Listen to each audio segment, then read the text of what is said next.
This is Jordan Miller. I'm talking about the Comanche language today. A little brief introduction. The Comanche originally came from the northwest of North America and settled into the southern plains. Their language began to diverge from the Western Shoshone in the late 18th century. The Comanche were nomadic, and their choice of dwelling was the teepee. They became skilled horseback riders when the horse was reintroduced to America in the 16th century by the Spanish conquistadors. The Comanche were fierce and respected warriors who frequently clashed with the newly arrived settlers as well as neighboring Indian tribes. The Comanche's range covered most of the southern plains from parts of the modern-day states in Mexico, Colorado, Texas, and Oklahoma. The Comanche call themselves the Numanu, which means the people. Their modern headquarters are in Lawton, Oklahoma. The Comanche language is endangered, and it is a part of the Uto-Aztecan family. And you can see right here, I know it's hard to see on the computer screen, but the Uto-Aztecan family reaches all the way from the northern western part of North America on into the southern plains, New Mexico, and down here into Central America. So it is a very large language family.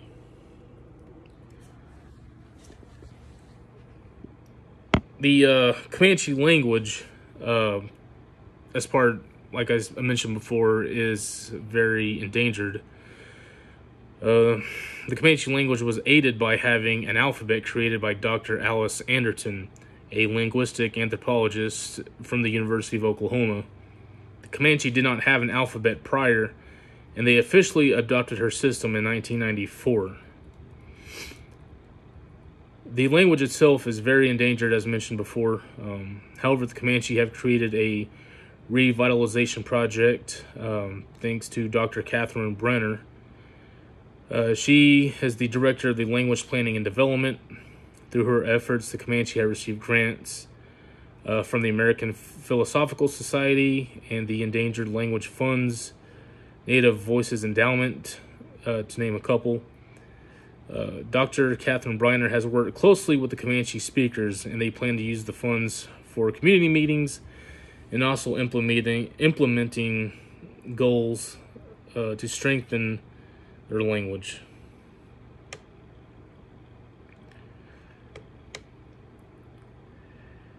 A little bit about Comanche sounds. The Comanche have a pneumic vowel inventory. The Comanche is a pneumic language.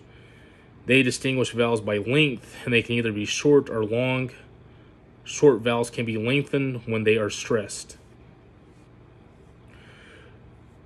Comanche stress most commonly falls on the first syllable. The Comanche also use voiceless vowels, also known as whispered vowels. Whispered vowels do not occur in English. A little bit about verbs. The Comanche verb usage is complex, as discussed in a grammar of Comanche. A number of verb stems are regularly suppletive.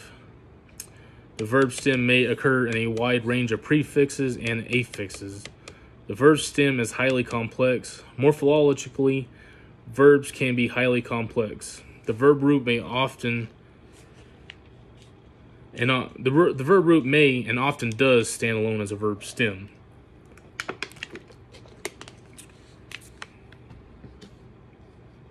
So a bit about nouns. The Comanche noun usage is unique.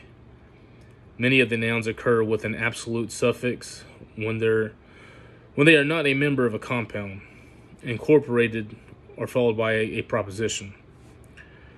As a member of the Uto-Aztecan language family, many of them use a varied number of nouns that possess an ending, traditionally termed an absolute suffix. It may have once been used to classify a noun, but over time, the reasoning has been lost. A bit about pronouns. The pronoun stems are inflected for first, second, and third person, and for subjective, objective, and possessive case in singular, dual, and plural number. There are inclusive and exclusive forms in first person, as dual and singular in third person. The pronouns I, O, and you mark distance from a speaker. A bit about the special languages in the Comanche. I chose to talk about baby speech or baby talk. In the Comanche language, baby talk is used to try to teach babies to move them into speaking correct or proper Comanche. This baby talk lasts to about 3 to 4 years old. Then the child was expected to speak Comanche formally. If they used baby talk past this age, it was viewed negatively and would be subject to ridicule.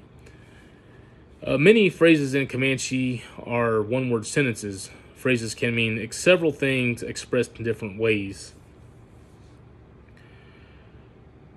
From birth, the Comanche are given a pet name or a nickname, or they are just called by the word for boy or girl. The Comanche person's name would come from an elder. Their name, official name, usually would come from a story from their life that has a special meaning. Sometimes a child could be named after a person in their family. However, it was a taboo to be named after a person who had died.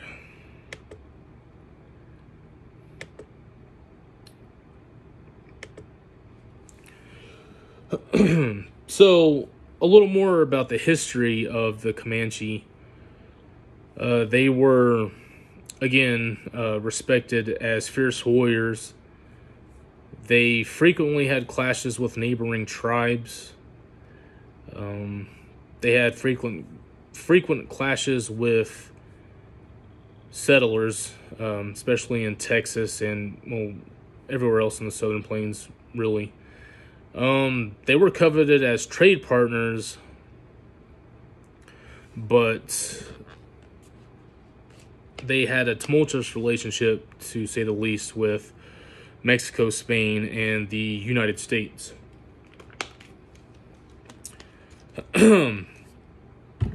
Of course, with European contact, it eventually changed the Comanche's way of life. To begin with, the reintroduction of the horse to North America greatly changed the Comanche way of life positively, as they became skilled horseback riders, and it basically it made their nomadic way of life a lot easier. On the other hand, as we all know, eventually European settlement of North America pushed all the tribes into either reservations or moved to lands that they were not familiar with. So there was positives with European contact and a few negatives.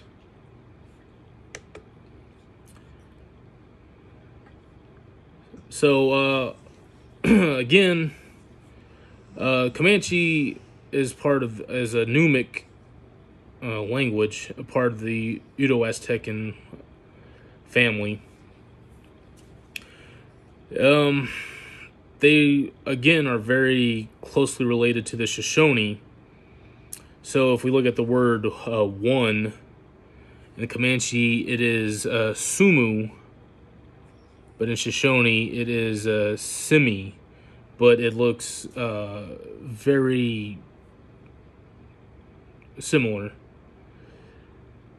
And I'm sure it's pronounced very similar as well. If we look at Comanche and its sister languages, I guess you would say sister languages, like the Northern Paiute, the Shoshone, they're all pretty close 1, 2, 3, 4. For the number 1, they all seem to be pretty similar. 2 as well. 3 goes on. Same with man.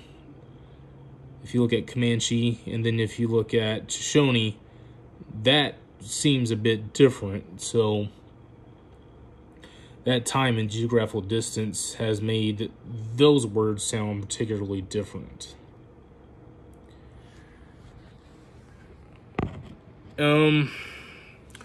That's mainly that is, a brief rundown of my Comanche language sketch. I hope you found it informative. I learned a lot of new things that I didn't previously know, and I hope you enjoyed it. Hope you learned something or took something positive from it. Thank you.